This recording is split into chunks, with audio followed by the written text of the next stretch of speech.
తర్వాత మామూలుగా మీరు సినిమాల్లో చాలా బిజీగా ఉంటారు. సినిమాల్లో ఫుడ్ రకరకాల ఫుడ్ ఉంటుంది కదా! ఆ.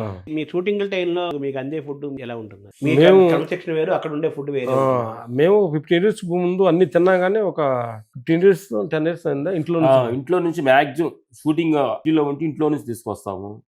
లేదంటే మా డ్రైవర్కి మేము కినోవ రైస్ సిరుధాన్యాలు తీసుకెళ్ళి వాటి లోపల కొన్ని అన్ని కూరగాయలన్నీ కట్ చేసి రైస్ లో మొత్తం తిప్పేసి మిక్సింగ్ చేస్తాం. కినో రైస్ తీసుకొని పెట్టి అన్ని బాయిల్ చేసి అన్ని ఒక 10 రకాల కాయగూరలన్నీ కట్ చేసి ఆకుకూరలు కట్ చేసి దాంట్లో వేసి ఉడకబెట్టేస్తాం.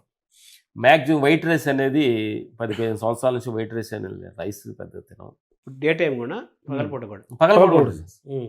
రెడ్ రైస్, బ్లాక్ రైస్, సిరుధాన్యాలు, లేకపోతే రాగి జావా, జొన్న అన్నం ఇవే ఎక్కువ తీసుకుంటాం. మీరు పండ్లు కూడా ఎక్కువ తింటారు కదా?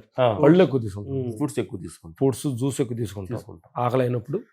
ఇంక ఈ మధ్యకాలం ఏంటంటే పొద్దున్నే క్యారెట్ జ్యూస్ కానీ, బీట్రూట్, సొరకాయ కానీ, మన తర్వాత బూడిద గుమ్మడి జ్యూస్ చాలా అద్భుతమైన ఆరోగ్యాన్ని ఇస్తుంది.